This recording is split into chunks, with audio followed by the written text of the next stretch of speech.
Despite what their moms told them, they just aren't talented enough for radio. Unfortunately, anyone can have a show these days. Sean. Well, I'm pretty hard to figure out sometimes. In fact, I can't even figure myself out sometimes, so don't you try to. Joe. You're an idiot and really a disloyal person. This is the Cuse Militia. Now, those two unapologetically biased orange-blooded homers, Sean and Joe. It's the most bullshit thing I've seen in 30 years. Welcome, orange men and ladies. Happy Sunday. This is the Cuse Militia with Sean and Joe. For the Believe Entertainment Network at Cuse Militia on the socials. Go there, join the militia live on X Spaces for the fan feedback segment of every post-game show most of the time. Another dramatic overtime win for the Orange after coming back from an 18-point halftime deficit. LaQuint Allen showing grit again in the overtime as he did the last time. Coming up big. And then the defense putting away the Hokies, which was just icing on the cake. Everything coming to life in the second half again. So looked like a lot of students may have had one too many White Claws on Friday night or something, maybe, because that section was a little sparse.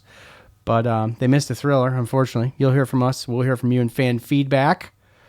And almost a very reminiscent last week game starting this thing out for the first half of yesterday. So frustrating game to watch. Ended up becoming a pretty awesome win, but frustrating nonetheless. A lot of missed tackles, a lot of missed opportunities, red zone turnover, an interception in the end zone. You know, everything was just trending towards Pitt, as it were. Yeah. So at the end of the day, it doesn't matter how you get the W, right? Right. And they got the W. I just wish that, and kudos to coach for being able to make those adjustments, and whatever he says at halftime seems to have worked. And, you know, other than the Pitt game, but we've seen them adapt after the second half break, or the halftime break. So coming out in the second half a couple times this year, just wish they could start a little bit quicker.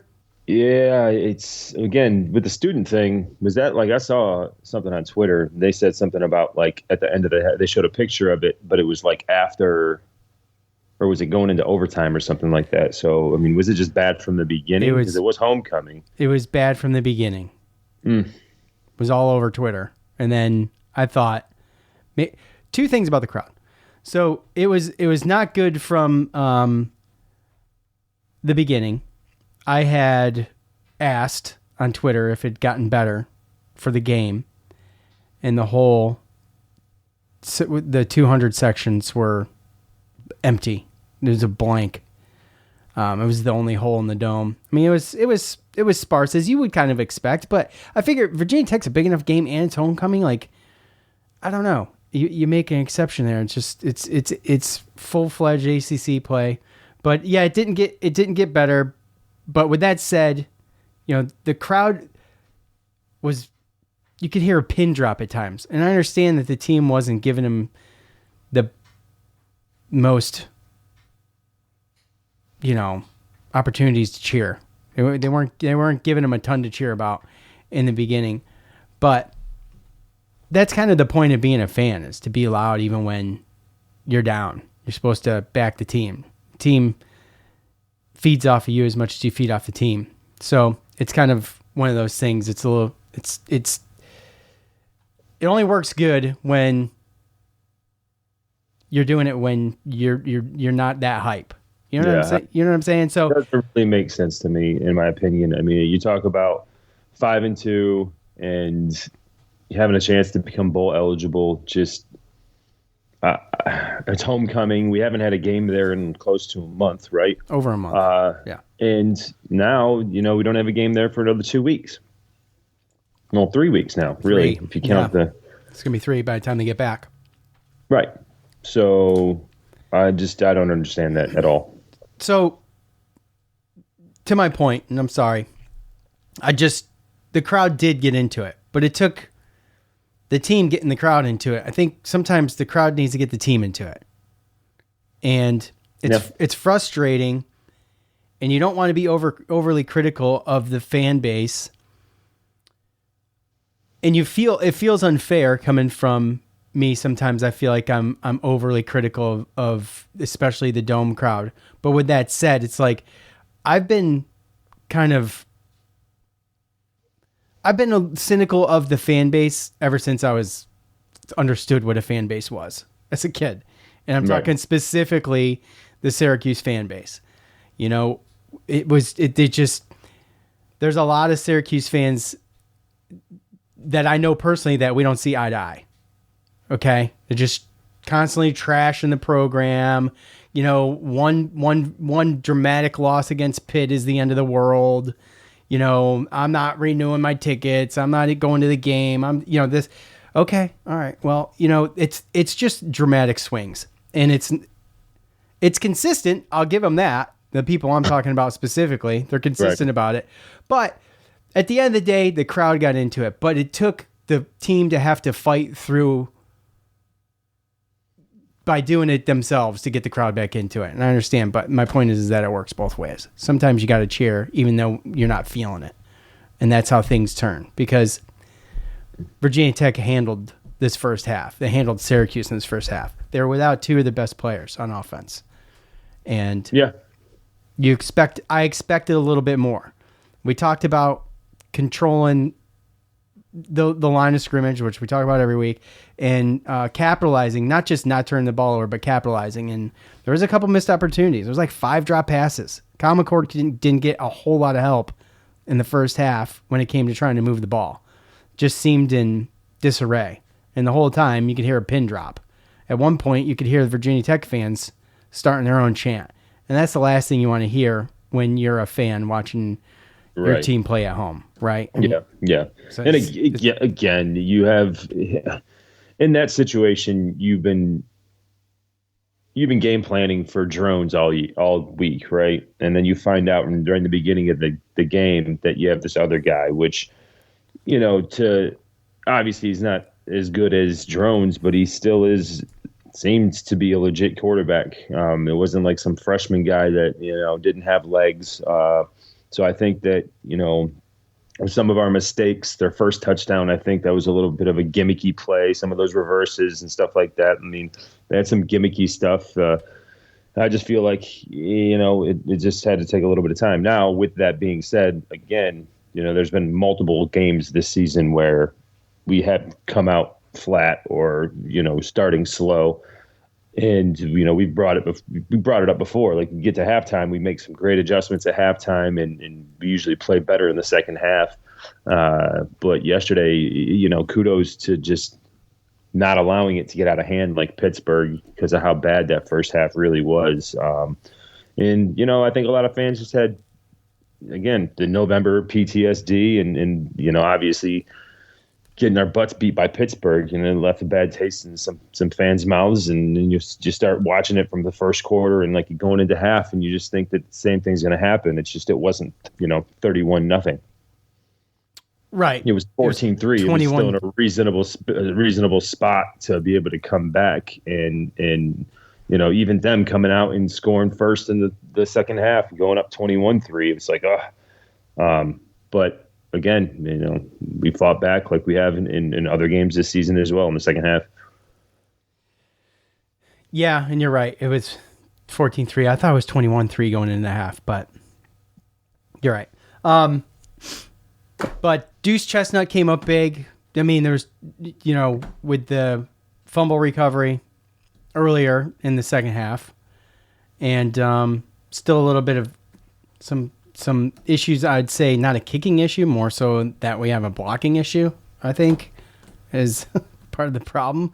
But that APR dude, I mean, he's a legit dude.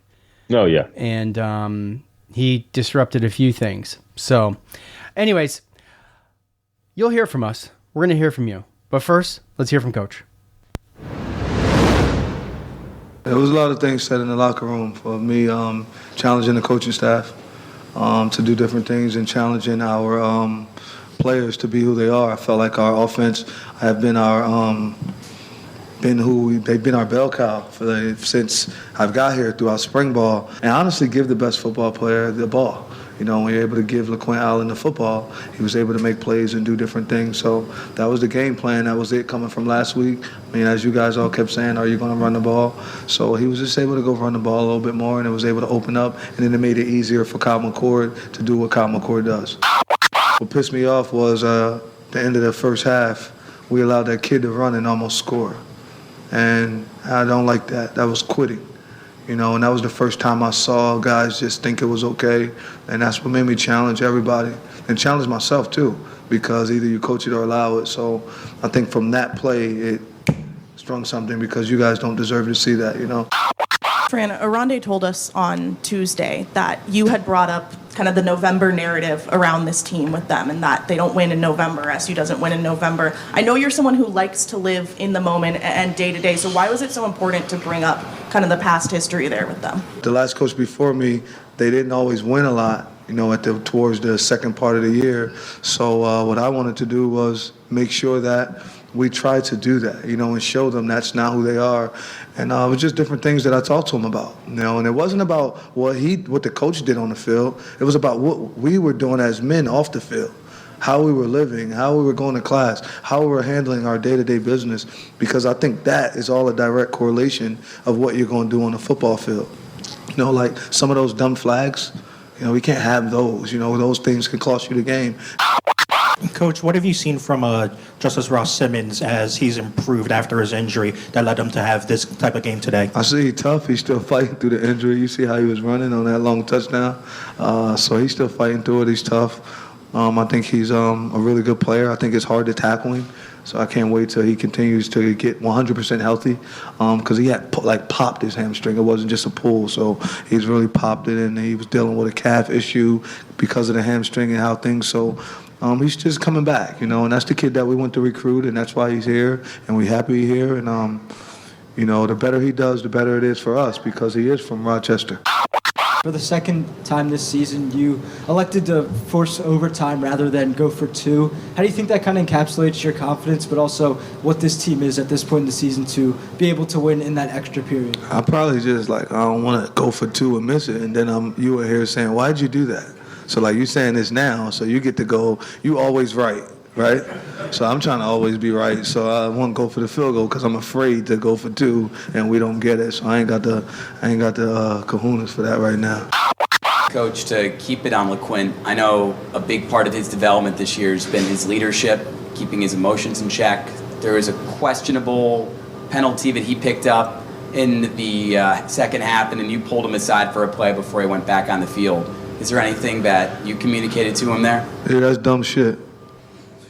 Exactly what I said to him. Are you a man or you a little kid? I'm a man, so do man shit.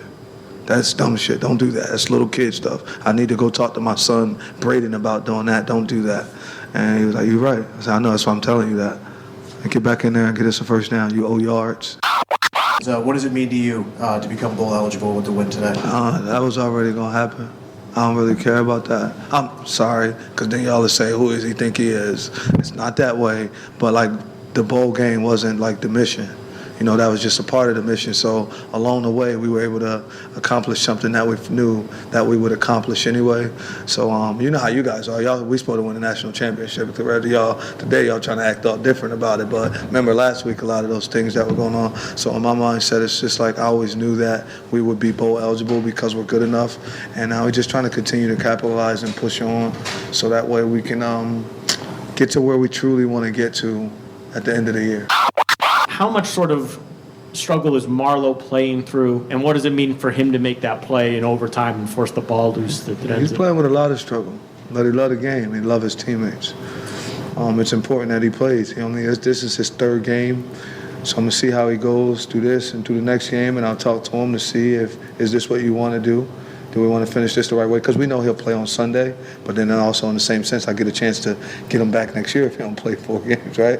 So I want to make sure we're doing what's best for him, overall, and make sure it's the right way. But he's playing with a lot of pain because he loves Syracuse. This is his school, his mom, his grandmom, his auntie.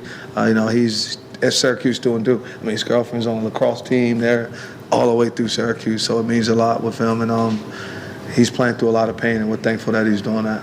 Appreciate it.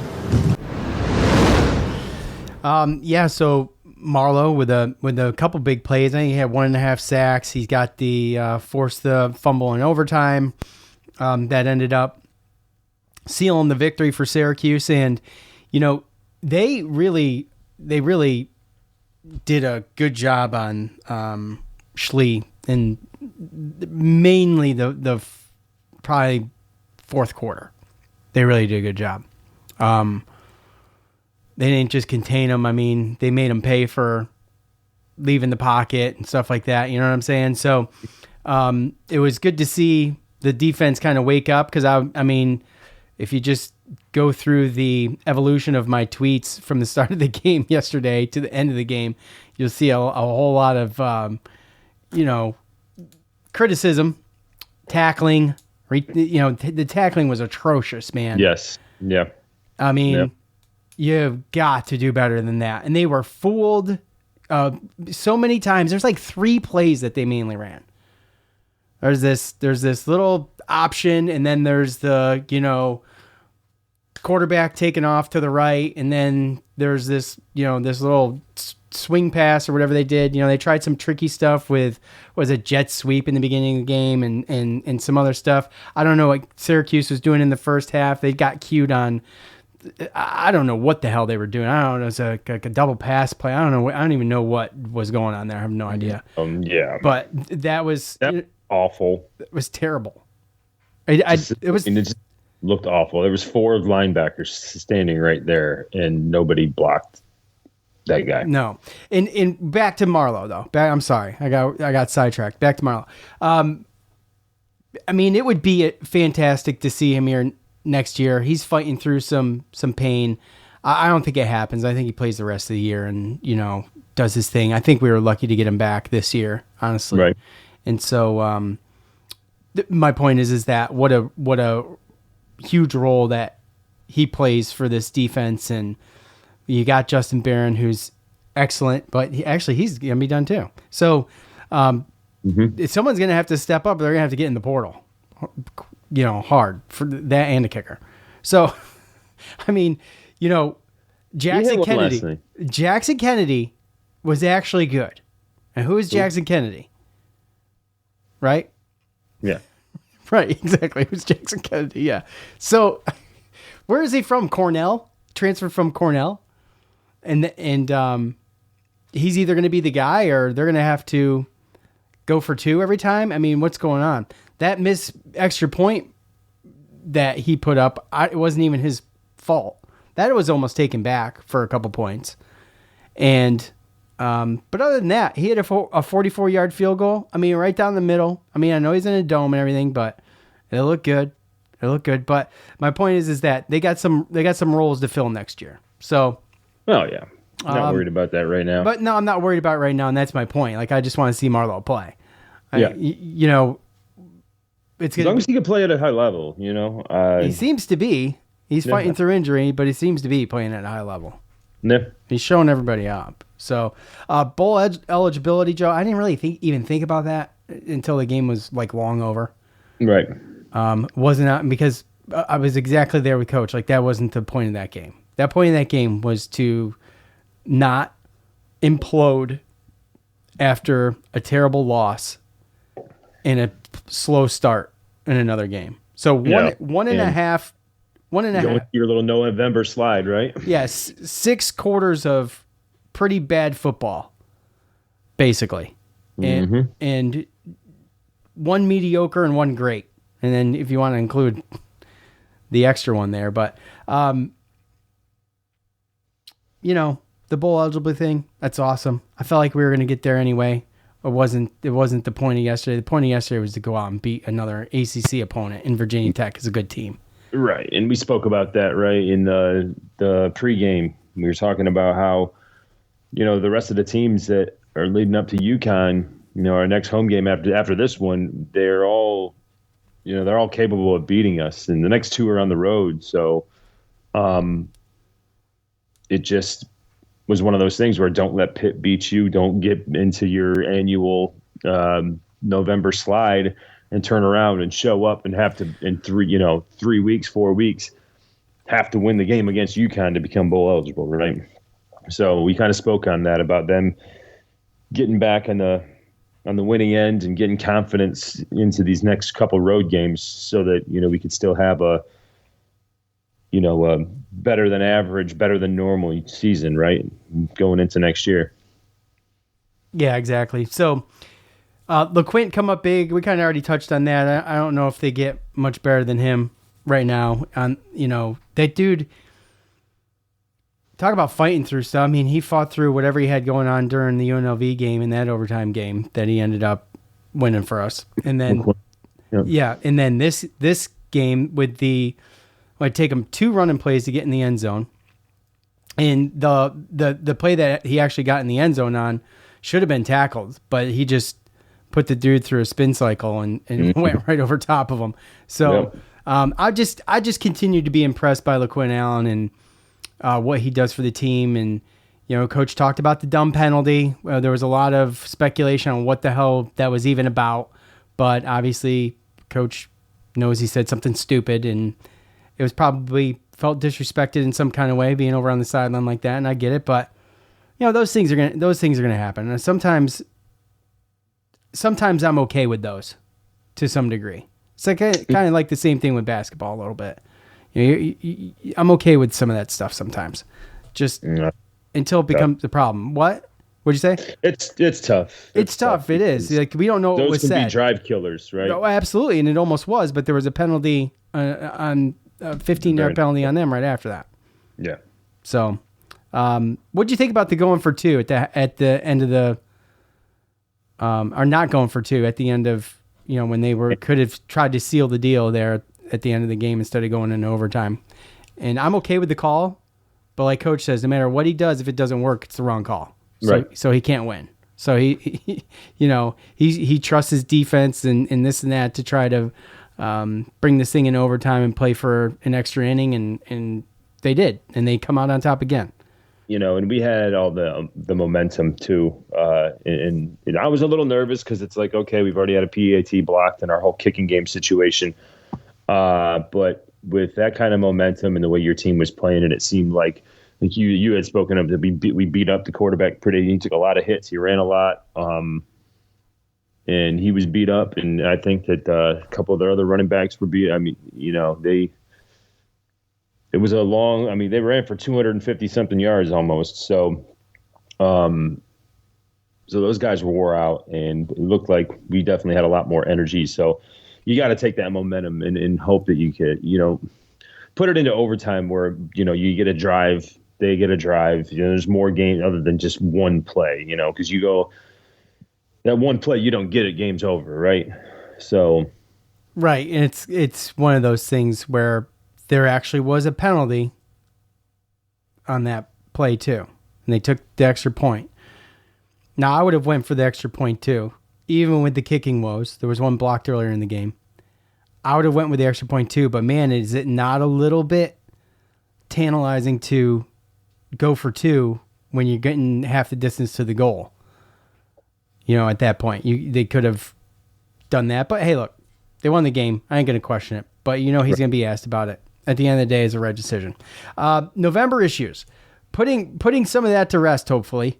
And we'll see next week at Boston College. But to get out of here with a win, and, Virginia Tech fans could be a little upset with the way the first half ended with some confusion there. But I think it's pretty clear in the rules that and how Coach Pry actually explained it before he went into the locker room. Like, you're either going to take a 10-second run off, or you're going to, I think they had, 8 seconds or 7 seconds left on the clock once they sorted it all out.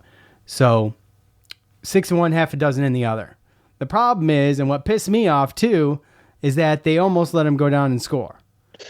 And it was a burn the clock call by Virginia Tech, and Syracuse is just what happened? I have no idea. Like, how did he get that far down the field? it's weird. It's one of those things where you want to be aggressive and you want to be able to do that, right? But then also, there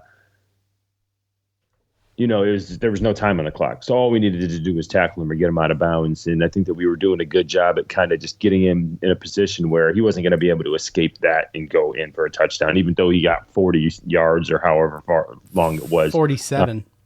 Yeah, you don't want to see it, but at the same time, it seems to me like the defense, the players in the field, they kind of had it taken care of to where they were just making sure that they weren't going to be overly aggressive and kind of trapping him along the sideline to where he wasn't going to get in. So I understand, but again, long play, all for nothing, because right after that play, they went back in the locker room and it didn't end up meaning anything except for just the overall total yards of the game. Yeah. So anyways, I'm just glad that we can come here and talk about a win, because as I was telling my wife during the game, I said, you know what? Tomorrow's going to suck. If I got to talk about this team losing this game with Virginia Tech's starting running back, starting quarterback out, it's not going to be pretty. Yeah. It's going to be obnoxious. And then I have to listen to the Boo Birds on Twitter, which I haven't gotten to yet, and I haven't even checked it. But I know that a lot of people commented. 50. It's pretty good. But what a comeback for Syracuse. And, relentless and tough. Absolutely. Absolutely. Accountable. I mean, there's some dumb penalties in there. And look, I trusted that stuff to get fixed. I really do. But a couple of pre-snap penalties that I don't feel like, not that I don't feel a certain way, but that I feel like, the coach would have these guys in working order, and those things are going to happen. But just some untimely things to kill drives, like you were saying earlier, and it's just there's a little bit more to clean up there. So, anyway. Yeah, 11 penalties for 96 yards. Albeit Virginia Tech had 9 for 79. It's just 11 for almost 100 yards. It's just. That's too much. Like you said, like things are going to happen, and some calls sometimes you'll take, but 11 for 96 is just way too much. So, and by the way, the D is disciplined, and it comes down to being disciplined, and it didn't seem disciplined and accountable. Where they've been relentless and tough all year. Mm-hmm. So. I didn't come up with the acronym, but I'm sure it's all going to use it. Yeah. You know what I'm saying? So, yeah. That many penalties, man, is probably as bad as us going this long and not bringing up Justice Ross Simmons yet. Yeah, well, first catch, 55 yards for a touchdown. Second catch, 24 yards for a touchdown. Is that how that went? It was damn close. It was either the first and the second or the first and the third. I can't remember. I think it was the first and the third. Yeah, it might have been. But, yeah, I mean, look, another day, another game, another wide receiver steps up. Whether it be Gadsden, it's been Meeks, it's been Ross Simmons now, it's been Pena. It's been, Gill had a game. So, unfortunately for Gill, his one catch was a lost fumble. But, yeah, I didn't know Justice Ross Simmons had it in him like that. Well, yeah. You could tell by the season that he had last year that he was a legit guy. Obviously, you're not going to expect him to do that, every game. But it's just, coming into the season, we knew that we had Pena back when, Gadsden, and then how good was Jackson Meeks going to be, and Zede Haynes coming from Georgia, and Justice Ross Simmons. And we have yet to have a game where we've had every single one of those guys healthy. So getting him back now, the only guy we're missing now is Zede. Who was at the game. He was present yesterday. Okay. Yeah. So you look at that and you look at down the line of those receivers, and you're pretty deep. I don't know if they were doubling Gadsden yesterday. He only had 2 catches for 18 yards, but I don't know if he's still. I know he got cleared from last week, but Gadsden's kind of an enigma. Like sometimes I don't know. I don't know if it's because he's getting double teamed or if it's because I don't know. I don't know. I know this though is that Kyle McCord is going to find the guy that's open, and he doesn't. He doesn't necessarily like play. Well, he doesn't play favorites at all, but he doesn't try to. He has forced some things. He stares down some receivers a little too much, in my opinion. But sometimes. But my point is that he's got so much talent that he's just going to go where someone can make a play. And for Ross Simmons, his 2 years in Colorado State averaged over 16 yards a catch, and he was 22 yesterday. Which but still. So that's pretty damn good. And yeah, he had over 700 yards last season. So, and I don't know who was the receiver that got, that McCord was going to in the end zone when he got Amari Hatcher. Okay. I didn't know who it was. So I will say that I feel like I know he might have had to make some kind of swift adjustment there, but, I didn't feel like he fought hard enough for that, especially when it was trending towards an interception. I mean, you could see it. And I'm not on the field, but I'm just saying. I felt like at some point a receiver's got to play defense. Yep, and I think it's the second time this year. I feel like we've called him out for that. Because I definitely remember another time this year that was kind of the same thing. I thought that he definitely didn't. To your point, at some point.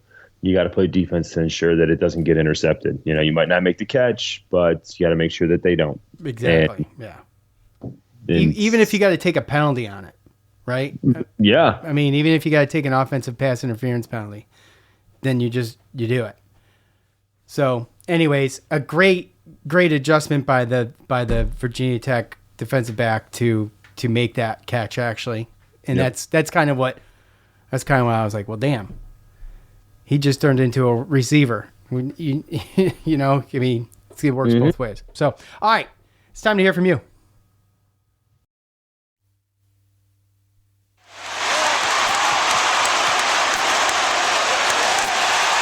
It's time to hear from you, the loudmouths from the Loud House. All right, you guys know what to do at the end of every game, most games. I'll ask for your thoughts on that game. You leave them. We talk about him here. I'm going to start over on Twitter. And we got our spaces up. Finally going. Okay. Joe, you got Facebook up or what? Yeah. Okay. Of course. Okay. All right. Let's see. There's a ton, and we appreciate that.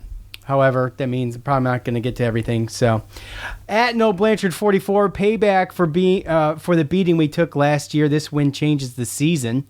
I'll just stop there. Yeah, last year was rough, and I could totally see how the momentum would be in our favor for this after this win, because I feel like it's exactly what we needed to go on the road for the next 2 weeks. Because I can't imagine what kind of shape Syracuse would be in if they lose against Pitt, come home for homecoming, lose again, and then have to go to Boston College and then have to go to California, who all of a sudden, as you mentioned, Joe, not looking terrible. Not as bad as we thought anyway, right? Right. Yep. So, yeah, absolutely. That's a good point, Noah. An opportunity to go into the Cal game with 8 wins. And if we take that game, a chance at Miami for a 10-win regular season for the first time in my life. 1 game at a time, though. Bring on BC. Yeah, pump the brakes on Miami. They looked like they were put away last night, too. And turns out, no, they weren't. So I think they didn't cover the spread. They did not. Did you say they did not cover the spread? Yeah, Duke didn't cover the spread. Oh, right. Miami did. Right. So, yeah, I mean, I thought at one point Duke was going to hand them their first loss, but that wasn't the case, man. They came to life. There's a lot. That game, to give both teams credit, was a freaking highlight reel. The whole game is there was a lot of weird stuff that happened there. All right, let's see. At Orange Tuck, struggled early but won. You can't give up until it's over. A healthy Wax is a key to success this season, and LeQuint won't quit. Go Orange. Yeah, and the thing is Wax ain't even healthy yet. And he's playing that, and I don't know what it is. Coach doesn't give percentages, but still playing at a high level regardless. And they didn't give up. And you know what? Even at the loss against Pitt, they didn't give up. It wasn't pretty, but they definitely didn't quit. So, and you heard Coach. I mean, Coach was pretty pissed about quitting on one play. Okay, so I'm sure he would call him out if he felt like that happened throughout a game. But yeah, right. So, anyways. Well, he didn't let him quit in the second half of the Pittsburgh game. So right, absolutely, and they didn't. I mean, that's why we talked about him leaving Kyle McCord in there to just man up, take care of the team, see what you can do. Mm-hmm. Let's see. At Red Raven Football, a win is a win, but lots to improve on. We haven't played a complete game yet, but I love the fight this team has. Go Orange. Yeah, I mean, I feel like we've played complete games. The past couple, take away Pitt because the whole thing was just bad, but some slow starts. However, halftime adjustments have been made, and that's not something we're used to either. Yeah. We're not usually on the happy end of a halftime adjustment. So, yeah, well, I think with that, just throw it out here. It was a good comment from Matt Brazil. Commitment to the run, wore down the opposition, and doesn't put everything on the shoulders of McCord. And I think that comment kind of goes along with what you're just speaking of. In as far as, to me, offensively, that was probably one of the better run games. Yes, run games, kind of even. Even passing, even running, just I don't even know. Is that his first game that he's had 100 yards this season? I don't think it is. No, I think it's the first one in the ACC though. So well, it might be, but I think the UNLV game he had. No, actually, he didn't. Let me look. Yeah, so it's to me, it was probably the most balanced offensive game that we've had this year, and you could see, kind of what it did, to his point, and wore down the defense. It did, and it's the commitment to it, right? Because it didn't look good at first. It didn't look good at the start of the game, and right. It's just that the way that he runs is just, it's violent. I mean. And he's got pretty damn good vision. He did have some nice holes, and to Matt's point, you can't really have one without the other, and it's always going to work best when you got a little bit of everything, obviously. So I think that might have been his first 100-yard game this season. I just checked a couple that I thought would be it, UNLV being one of them, but NC State he had 91. I was thinking like them or Ohio or something like that, right? Yeah, Ohio he had 98. Yeah, so I mean he runs angry, he runs violent, like you said. I think there's a lot of times, to be perfectly honest with you, where I see, to me, it's like he doesn't run outside a lot. No. There was a run I was watching yesterday, and it was like if he would have kept going to the outside, he probably got more yards. But it's almost like he wants to invite. He wants to invite the physicality. Yeah, and he does well with it. And he's not afraid of it. And I think that's like his MO, dude. Like he wants to make people pay. Yep. And to that, good on him. I mean, but yep. Plus, he's still a really good receiver, and on top of that, I don't even know if I don't think he's fumbled the ball yet this year. He has not fumbled the ball yet this year, but I would be remiss if I didn't say that we talked about we haven't lost a fumble this year either in the preview to Virginia Tech, and sure enough, we go out and lose a fumble. So anyway, that was the first and only lost fumble of the year for Syracuse. unfortunately inside the red zone. Had a chance for a legit shot at changing the momentum going into the half too. So anyway, ifs and buts for candy and nuts, we all have a Merry Christmas. Speaking of Christmas, I see David in the spaces. I did spend the rest of the afternoon yesterday decorating for Christmas. Oh, Lord. I got my Christmas town set up, the tree's up, because I don't do a real tree. I got a frosted, pre-lit tree. Had my 10-year-old decorated it all. It's all looking pretty, Christmassy, around the living room, kitchen area. I'll finish that after this podcast. At Saltine Warrior 4, don't quit shaking your head. Glad I stayed at the Dome. Pretty low energy in there, rightfully so, until the comeback. LaQuinn Allen is a lion-hearted warrior. McCord still makes a lot of dumb throws, but has no offensive line. Arande is now our wide receiver 4. I mean, there's a lot of talented wide receivers on this team. And did you say shots fired? Yeah. Yeah, well, I mean, there's a lot of talented receivers on this team. We're not used to it, and Kyle McCord is. You know what I'm saying? That's why it works for him. So he's just gonna throw where he can get the ball. And like I said, he does this stare down thing, man, where it makes me freaking nervous. That's the one thing about McCord that really makes me nervous is just staring down a receiver, because there was a jumped route yesterday that I almost got an interception off of too. So. We kind of hit on the Dome energy a little bit already, and I wasn't impressed. But they did come through, and with that said, they deserve credit for that. So, I'm so used to it, dude. It's been that way for I can't even tell you how long. It's just ever since I can remember, it's been like that.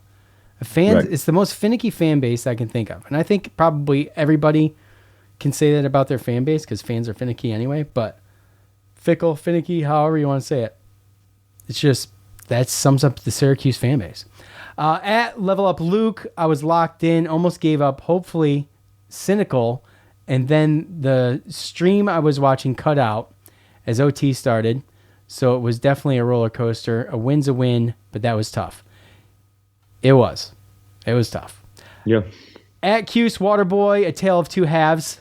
The old trite saying. The first half didn't see a lot of D and the A and Dart, but that second half, a whole lot of R and the T. So, okay. You're doing great. I know. It's easy for me to say. This team has the talent. If we play to compete, if we play a complete game of 4 quarters, imagine what we can accomplish. There's some letters missing, as I talked earlier. Yeah, the D and the A, and that's funny that he says that because I totally agree because that we touched on that already. And yeah, unfortunately, we've seen some of that, and they started so strong with the discipline and accountability. It seemed like, and it just seems like you just need to kind of get back to that, and you got to hammer it home. And I think if any coach is going to be able to do it, I trust that Coach Brown can get it done, and I do love the way he handles his press conferences. And I mean, Fran Brown might be the closest thing we have to Boeheim anytime soon. Do you know what I'm saying? Like he doesn't give a shit. Okay, yeah. He's calling out the media. He's, they ask him what he says to LaQuinn after the penalty. He tells them exactly what he said, verbatim, Yep. So we knew it was going to be like this. I know. That was probably like one of the first things I picked up on, when we first brought Fran Brown to I had something to do with it. When Fran Brown was first brought to Syracuse and we listened to that first press conference, he basically told us what he was going to be. And you kind of know then, this dude's not blowing smoke up my ass or your ass and everybody else's ass. He seems like a man of his word. And so with that said, we said in the Virginia Tech preview, well, let's see what this team is made of. How do they bounce back from this Pitt loss? And it wasn't pretty, and they went down by 18 at one point, but they did come back. They were resilient. They came back, ended up winning the damn game. So until I don't have a reason to give him the benefit of the doubt, then I'm going to continue to. Like I said, if he starts talking about something bacon, I'm done. Yeah. That's all. Look, I mean, all you can do really is say what you mean and mean what you say, right? And then you do that and you prove that to people, then that's what builds trust, right? So, to me, every time that he's spoken, whether it's on his weekly radio shows where I don't know exactly where he goes, but he's got a weekly local radio show. He goes and talks for an hour and takes questions to any of the press conferences, even to the one where he was his opening press conference to get the job. You could just tell that he's genuine, and he's not lying. You know what he's saying? He's not lying. He can do well with recruiting and being a coach and with his team and staff. So yeah, he's genuine. Yep. It's not just that he's not lying; it's that he's genuine. Like I said, he's just not blowing smoke up anybody's ass. He's telling you exactly what he means. All right, go ahead and hit up some Facebook. Yes, we got top fan Steve Maley. He says, still with the arm tackling, got a hit. First half offensive play calls were ridiculous. Improvement in the second half. Some wanted to read that because that was some of the stuff that we picked up. Top fan Joe Pasick, back to being a top fan. Facebook. Took long enough. He has a little, The Office, Steve Carell, The Office GIF or GIF or whatever, just saying you're welcome. Bet Virginia Tech. He did put extra money on that, didn't he? Top fan Andy Stewart. What a turnaround from absolutely being disgusted to absolutely thrilled with the results. Not sure we'd win this game with Drones and Tootin playing, but 6 wins is 6 wins. Tell me we can't beat the next 3 teams on our schedule with Justice Ross Simmons and Zede back along with everyone else already.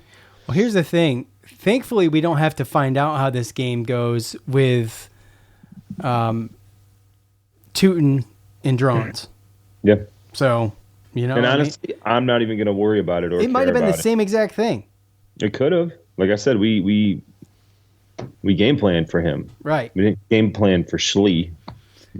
Slippery Schlee. Slippery Schlee, yeah. But and honestly, but I don't mind. I'm not going to feel bad. Sometimes you get those fans that, oh yeah, you beat that team, but you know what? The amount of damn games that we have given to other teams because we're playing Zach Mahoney or some type of quarterback that's just not prepared for the position that we put themselves in the past years. I don't really care because it's happened over and over again. All those games where Strader couldn't play or Dungy couldn't play, we've given enough away. So it's part of the game. Yeah. You still got to line up and play football regardless of who's you can only play who's in front of you. Right? We haven't had Marlo Wax for pretty much the whole first half of the season. Yep. So Nadal, our boy Nadal. I give him the old applause button. Props to these guys for coming back the way they did this game. Felt like the first half and interception was from the loss of confidence from the Pitt game. This win completely changes the perspective of the season. Lose this, and it's a bad one. Since we won, we have quality wins over 3 of the 4 quality teams we have played. And when we lose to Miami, it'll be 3 of 5, which is majority 1. Fran put money where his mouth is, and he can build on this next year. Okay. I don't really like how he's already calling out we're going to lose to Miami, but maybe he's just being, like what you said, honest. He's being honest. He's being realistic. If you ask me to give you a prediction of the Miami at Syracuse game later this month, I would probably not predict Syracuse winning. Did you watch any of them yesterday? Yeah, I get it, but you have to understand Virginia Tech And some people think that they won that game with that Hail Mary against Miami. And again, obviously, injuries do happen, right? Who knows? Something happens to Cam Ward, and that game is wide open. Well, you have a Cam Ward voodoo doll or something? No, I didn't say that. Oh, okay. It was very ominous. Dude, if something I don't know, maybe something happens to Cam Ward. I don't know. Just throwing it out there. Nah, dude, it's not like that. It's not like that. So okay. Our boy Zach Shea.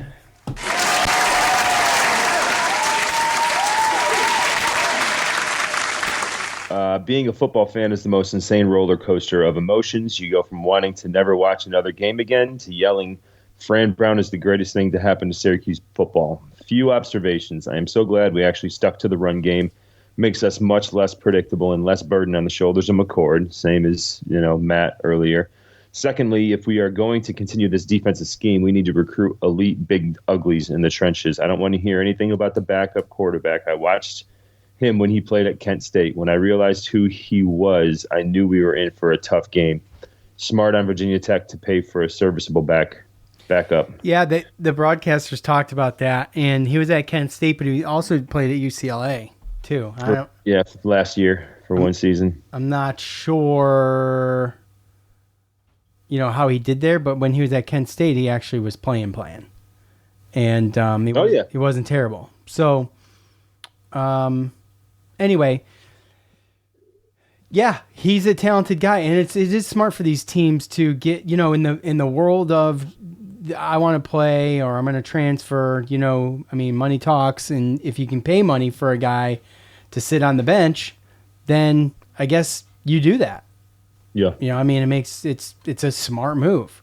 Virginia Tech is historically a pretty solid football team.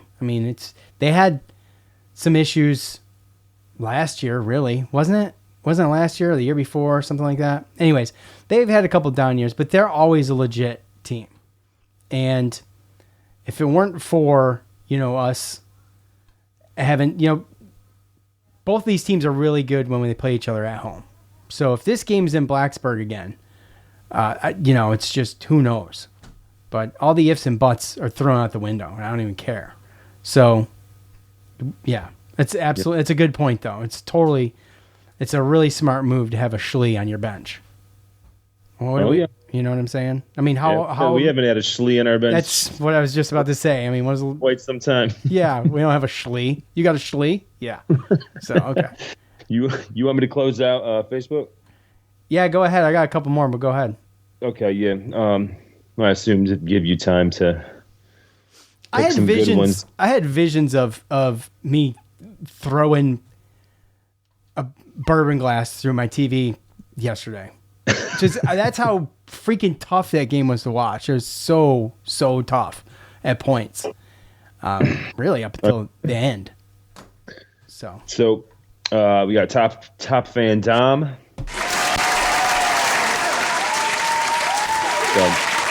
What an ending. This team may not be great, but they are winners. They don't quit, and there's never a dull moment. Top fan Tim Smith. All the top fans in there. Yeah. It's kind of crazy. I know. It was stressful, had me cussing and yelling, but the second half, they came to life, and Ross Simmons had a game, and did Allen and Wax with the fumble in OT. What a comeback win. He sounded like he was like you in the first half, getting ready to throw a bourbon glass through your TV. Now obviously my TV's more important than a game, right? But right. I'd be lying to you if I didn't say I was pissed. Like I was pissed. Oh yeah. You know what I'm saying? I was like, see, you were able to fast forward through some of the BS. Yeah. I had to sit there and soak it in. So. I did notice that when I went back. There's a lot of there was a couple calls where it looked like the officials took forever to make the call. That was mainly that last call before halftime with the going, he caught the ball when he's down on one knee, basically caught the snap. I'm sorry, Schlee. And I understand why they took that long because they're looking at the clock and stuff. Right. But you want to get the time right? Oh yeah, you got to get the time right, and then you got to give the coach the information, and then decide if you wanted to burn his time out. Either take the 10-second runoff or just take the clock where it sits. And he took the clock where it sat, and it's like, well, we're just gonna run one more run and play and go into the half, and lo and behold, they almost score on that damn thing. So. Yep. So 2 more, real quick ones. Mahir, I blame the first half on Joe. Second half is because of Sean. Ha ha ha. Well, there you go. And last but not least, well, certainly not least, Johnny Carlin. Huge win. It's amazing what a win does in that situation versus a loss. Twitter sucks. Facebook rocks. Catch up on everything. What? Golly. I go on Facebook once a week, if that, to post the thoughts on the game post. And that's it. Keep them coming, Johnny. Represent Facebook. Represent our Facebook. Yeah, well, someone's got to rep Facebook. Let's go to Captain Patrick. Great win. I believe Babers team folds at halftime. Justice Ross Simmons was the spark we needed. Defense played just well enough when we finally ran the ball effectively. Hopefully we can continue this tread. We could really use a speedy wide receiver to push the S's honest safeties. And don't forget Joe is nasty. You forgot the AF, but yes, still nasty. No, you don't think he forgot it. I don't know why he No, it's not there. He definitely forgot it. It should have never been there. So should just keep it right there. Just keep it right there. By the way, Captain Patrick is my bourbon aficionado, and I always resort to him when I have questions. And now I'm like way too deep in investments on bourbon right now, so I need to chill. It's like finding a good cigar that you like oh my gosh, I gotta have more of these. But anyway, the homeboy's got a bourbon room in his house. This guy sent me a picture of his bourbon cabinet and all this stuff. Well, cabinet, it's like a freaking kitchen. It's like a room. So, anyways, yeah. Joe's got a Michelob Ultra room, actually. Really? So, which is pretty nice. Idiot. Just throwing that out there. You'll have a bourbon room as soon as your kids move out. Yeah, well, maybe. You never know. Right now, it's just outside. Let's see. I'm kind of skirting around here because I want to get something that's meaty, but I don't want to sit here and read them all to find one. At Tom Stan 79066544. Slow starts, poor tackling, and too many penalties have been too prevalent this season and need to clean that up. Overall, good comeback win. Coach Fran has them playing 4 quarters. I do not understand the punctuation in this tweet, but I figured it out on the fly. Yes, you got to see it. It's weird. So yes, the tackling, that was what was killing me, bro. It was killing me. It was just, but I guess we could sit here and say, well, they cleaned it up. Good job. Right. But I don't know. Seems like that's like one of the first things these guys should be doing correctly is tackling. I mean, playing at this level, let's tackle. I understand if you get put in a spin cycle like that poor dude did in overtime against LaQuinn Allen. Those things happen. At Kristen Cuse 1, also, she must have posted somewhere else up here, and I don't see it. But anyway, also, what in the world with the Virginia Tech kicker practicing during our band halftime performance? Never seen anything like that. Glad we won to spite them. I didn't know it happened, but no. Good to she know. Must have been game. Oh, she also put relentless and tough. Yes. Yeah. At DBone75, first, I almost got the score correct. This team is really good. 6-2, now bowl eligible. It's a November win, which is huge, as we all know. Fran and the team just need to build off of this win. The offense needs to start games off fast or go Cuse. Is it the? I mean, your first series of every game is your scripted one. You're going to try to lay it on and score quick, right? And I think, if I'm not mistaken, we went 3 and out. I think we were trading 3 and outs at one point, but we definitely at least went 2 3 and outs in a row. And with that said, I mean, yeah, we've seen the team start fast. We know they can, but they were trying to run the ball a little bit, and at the end of the day, that worked. So, oh yeah, no, and again, there's been multiple comments about that. And we spoke about it before we got on the spaces about just the penalties is just still too much and the slow starts, right? And we spoke about the tackling as well. All that stuff, all that extra yardage yesterday that they got because we just came up and hit instead of wrapped up and finished the tackle. That kept drives going, right? Penalties are drive killers. And if you come out slow, a lot of times those are something you clean that up and that could fix the problem coming out slow, right? It could. Yeah. Captain Patrick in the spaces says Twitter didn't give me enough spaces to write Joe as nasty AF. You had to cut the AF off to fit it all in. Yeah. It's fine. I mean, if he was truly dedicated to the AF and it was like a guarantee, like a must, he could have fit it. He would have figured out what word to take out of there. Yeah, I'm actually, come to think of it, Joe, I'm a little disappointed that he didn't. So that's of course you are. That's a good point. I'm not actually, Captain Pat. I know I'm not a bourbon guy and I'm not a cigar guy, but well, I don't think Patrick's not a cigar guy either. Oh, okay. He just is a drunk.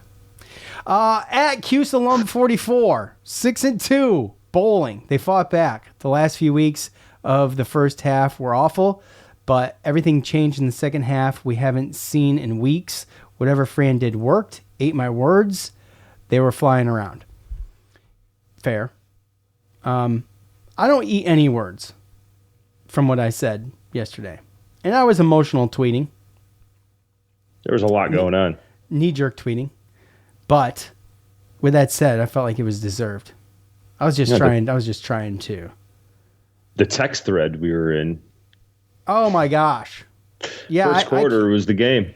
I won't mention any names, but yeah. Pitt beat us twice and it was like the first quarter.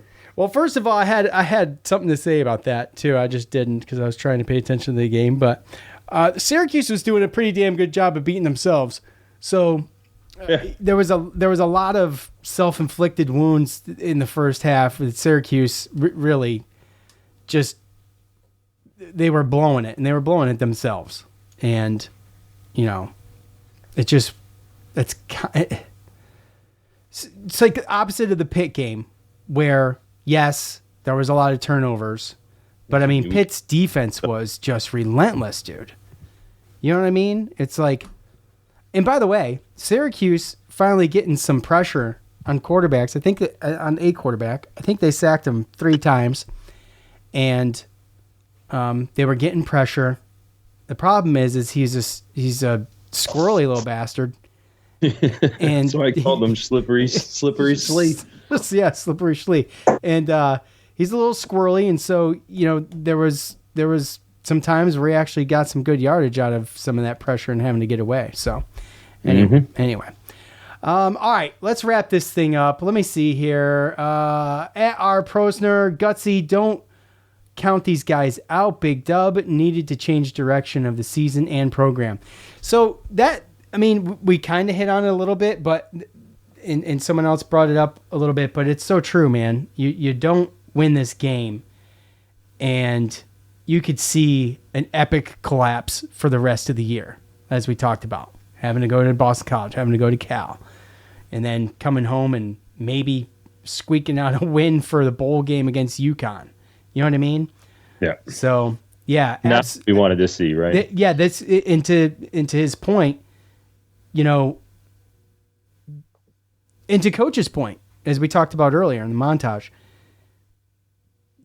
The win wasn't really about the bowl eligibility. It was about righting a wrong from last week, getting back on track, and grinding one out. And because it doesn't get any easier. And, right. We're going to go back to finish out the season at home against UConn and then against Miami, who could likely easily be, if everything goes the way it's going, in the top 3 in the country. Quite possibly. They're in the top 5 right now. So yeah, they definitely can. Definitely could still be undefeated without a doubt. They got games at Georgia Tech and then against Wake Forest at home. So Georgia Tech usually plays them pretty tight. They've had some close games this season against other teams like Cal and Virginia Tech, but Louisville as well. But they're most likely going to be undefeated. It's highly probable. Yes. And looking at the ACC now, I mean, with Louisville beating Clemson yesterday, I know that there's still some games. And SMU beat Pitt. Well, to your point, that Louisville win last night was huge for them. I mean, it was huge for the ACC, right? Yesterday, we were talking about, there's still 5 teams or 4 teams in it, right? What was it, Clemson? No, 5. Pittsburgh, Clemson, SMU, Miami? No? Say it again. Yeah. SMU. No, Pitt. Miami, Clemson, SMU, Pitt. So there was 4 teams. They've been beat. So they lost to BYU, but they're undefeated in the ACC. Oh, right. Yeah. Okay. Yeah, and then when it comes to playing for the conference championship, then that's all that matters. Right. And BYU, I'm pretty sure, is undefeated still. Yeah, they're ranked 9th, and they're 8-0. And SMU lost 18-15, third game of the season to them. So, and SMU right now has, home against Boston College, at Virginia, and home against California. So right now, I mean, I know that there's still a couple weeks left, 4 weeks left, but if I had to put money on it, it's looking like a Miami SMU ACC championship game. Yeah, would you have thought the SMU would be competing for an ACC championship in their first year here? They won their conference championship last year. Yeah, they did. I knew that they were a good team coming in. I didn't think that they were going to be, if you look at their schedule in the beginning of the year, I mean, the first 2 ACC games were Florida State and Louisville. And then after that, a lot of the other teams didn't look like they were going to be that strong, but I assumed that they probably would have lost at least one, if not both of those in the beginning of the season, just because I didn't know how good their conference. I mean, where they come from, the American Conference, right? The AAC. Yeah. Yeah, the American Athletic Conference. Yeah, so it was a big step up to me personally in talent as far as the conference. But they obviously got a little lucky with their schedule, and we'll see if they can pull it out, because they should have really lost to Duke last week. But they didn't. They didn't, and here we are. And I mean, you could make the same argument for Duke yesterday. But Duke can't close games, apparently. That's on them. I mean, let's see. Oh, no, I'm wrapped up. Here. I'm wrapped up. That's all I got, Joe. Anything to close out, because I'm good. Take this win. Be happy about it. What the hell's so funny? You're looking at comments in the spaces, aren't you? I absolutely am. Yeah. Which one? I mean, the squirrel, the "Don't Tread on Me" squirrel. Yeah, that was hilarious. Yep. Pretty funny, pretty ridiculous story. I'm not even going to get into that, but no, that's for another show, maybe. Yeah, probably another show, meaning another show that has a different topic. We start talking who about knows? That, we'll start getting treated for an actual militia again. Oh yeah, I know, right?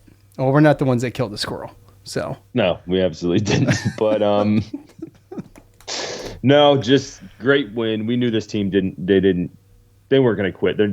Fran's not going to let them quit. So, if we do start slow and things like that happen, as long as we can keep it within range, we knew we were getting the ball back coming out of half. So as long as we can keep it in the range in halftime, I mean, it was only 14-3. So it's not like out of the realm of possibility to come back from a game like that. So just a great win, and, go next week to Boston College. Hope that the weather's good.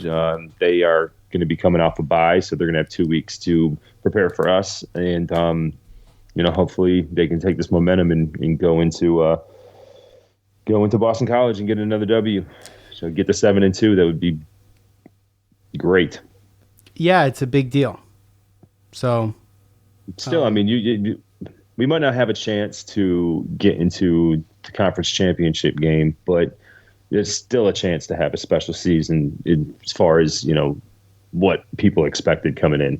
Yeah, don't even get me started on what's a special season compared to were the expectations. Look, at the end of the day, I said last year, I want to see this team grind out wins when it was important. They've done it. They've done it 3 times this year. UNLV, Virginia Tech, NC State were all wins that they just relentless and tough. They just ground them out, dude.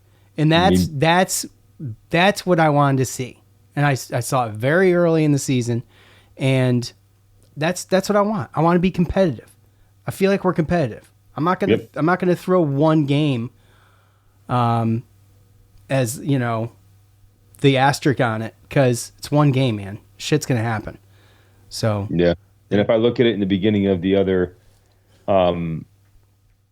beginning of the season, right? We were more or less. I mean, at this point, I think I had us at 5-3. I had us at 5-3. My prediction was 8-4, and I think that I had us going on a 3-game winning streak after Virginia Tech and losing to Miami to finish 8-4. So they're ahead of my expectations preseason as far as right now goes. And I know things change, and sometimes you think a team's going to be better than they are, and vice versa. But they're ahead of schedule as far as I'm concerned. Yeah, it's the first year, and obviously we have a coach that is he's more relatable, I think, to the players. He's fantastic in the portal. He's fantastic at recruiting. Like, he just kind of spun this one together, man. And he's been working on next year probably every chance he gets behind the scenes. So anyways, that's a whole nother show too. Let's finish up the spaces here real quick. Just Patrick. No cigars, definitely a drunk, he says. And then he says, do we like SMU? I need advice. Patrick's in Houston. I would say no. However, I rooted for him last night. So. Yeah, absolutely. Anyway, anyone but Pitt and Duke. Just as a quick little something to shift, Syracuse basketball, first game Monday night, 7 p.m. on the ACC Extra. Yeah. ESPN Plus. Yeah. Plus against Lemoyne. dash asterisk hashtag exclamation point. Yeah. We don't play Lemoyne for the exhibition games anymore. They are a Division I team, so if we lose, that they will count. Here's a funny one for you. I had two ESPN Plus subscriptions through 2 different emails. for years. You found that out? I found it out. Yeah, for years. No. So, anyways, perfect. I fixed it though. So I'll have ESPN Plus for the month of November because I already paid for it. So anyways, all right, that is going to do it for us. We appreciate all of you, especially all of you in the spaces. Even if you came in and just popped in and said hi, we appreciate it. Thanks for tuning in. We will try to get back here Tuesday for a little Boston College preview. For Joe, I'm Sean. We're out. Peace.